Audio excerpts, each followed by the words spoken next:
Hello students, today I have question number 3 from exercise 14.3 of class 10th subject maths from NCERT.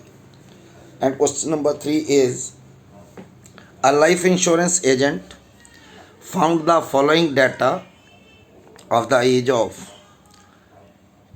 100 policy holders. 100 लोगों का data collect किया है किसी life insurance agent ने. Calculate the median age निकालनी है. If policies are given to only persons having age 18 years onward, और ये पॉलिसी किनके लिए है? जिनकी एज 18 साल से ऊपर है लेकिन 60 ईयर्स से कम है.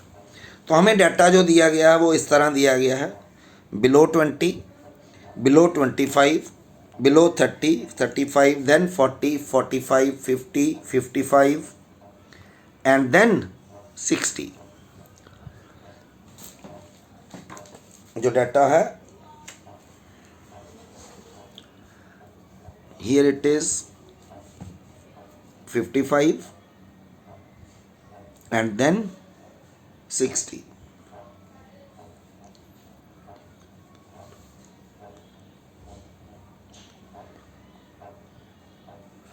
It is 2, 6, 24, 45, 78, 89 and then 92. Here it is 98 and then 100.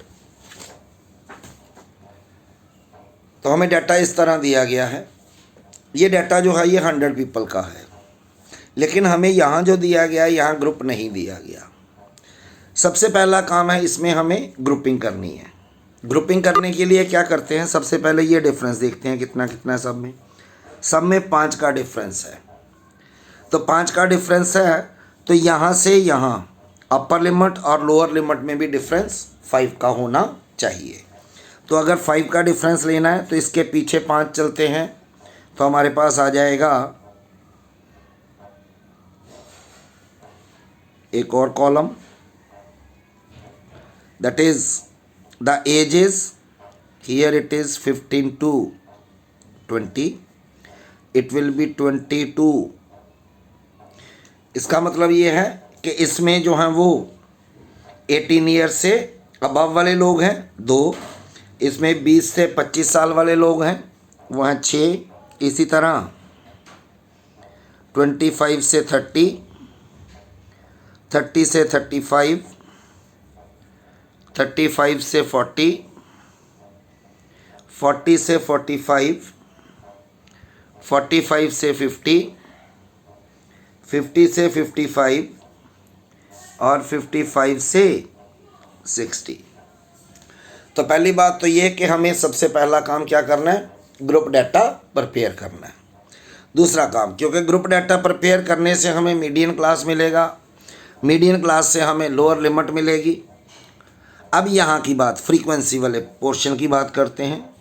तो इसमें हम क्या देखते हैं कि हमारे पास जो नंबर ऑफ पॉलिसी होल्डर है वो कितने हैं, 100. तो ये सारा 100 टोटल होना चाहिए. तो यहाँ अगर हम टोटल करते हैं तो टोटल जो है वो it is much more than 100. It means ये हमें फ्रीक्वेंसी नहीं दी गई तो हमें क्या दिया गया, यहाँ CF दिया गया. तो मेरे हिसाब से एक बात याद ही रख लो पक्के तौर पे कि जब भी बिलो वाला क्वेश्चन आए या अब वाला क्वेश्चन आए, अबव वाला भी आता है कई बार, जैसे अबव 20 लिखा हो, अबव 25 लिखा हो, इस तरह भी क्वेश्चन आता है. जब भी बिलो या अबव वाला क्वेश्चन आए तो हमें फ्रीक्वेंसी नहीं क्या दी होगी, हमें हमेशा क्यूमुलेटिव फ्रीक्वेंसी दी होगी. तो क्यूमुलेटिव फ्रीक्वेंसी दी है तो हमें फ्रीक्वेंसी फाइंड आउट करनी है. तो फ्रीक्वेंसी फाइंड आउट करने के लिए क्या करते हैं, पहला नंबर सेम,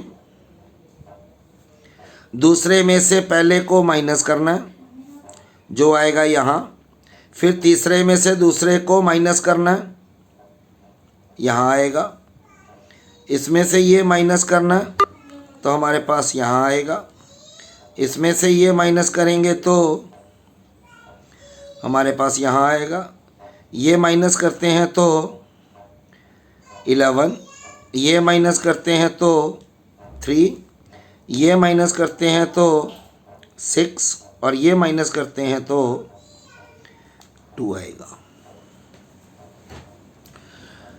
तो यहाँ पे कर रहा है सब में माइनस। अब हमारे पास एफ भी आ गया, सी एफ ऑलरेडी हमारे पास है, तो हम वैल्यू निकालते हैं सबसे पहले। अब यहाँ ये टोटल जो है वो सिग्मा एफ आई आपके पास 100 आएगा। मीन एन की वैल्यू जो है that is 100, then find the value of n by 2, it is 50। अब क्यूमुलेटिव फ्रीक्वेंसी में हमने देखना है कि 50 कहाँ है। ये क्यूमुलेटिव फ्रीक्वेंसी का है, तो यहाँ पे 50 से बड़ा नंबर 78 है। इससे रिलेटेड हमारे पास जो इंटरवल आएगा वो ये आएगा, that is median class, and median class is 35 to 45. So it gave us the value of L. H is upper limit minus lower limit, it is again 5. Then we have to find the value of CF and F.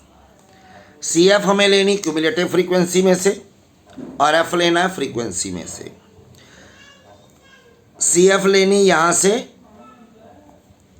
जो median class है उससे पहले वाली frequency, it is 45, और F लेना है जो इसमें फ्रीक्वेंसी आती है, it is 33। So we have the median as L plus n by 2 minus CF upon F into H. L is 35 plus n by 2 is 50, CF is 45 divided by 33 multiply, and H is 5. It is 35, 5 into 5 upon 33. It will be 35 plus 25 upon 33. It will give us 35 plus 0.76, and it is 35 . So here median comes out to be 35.76.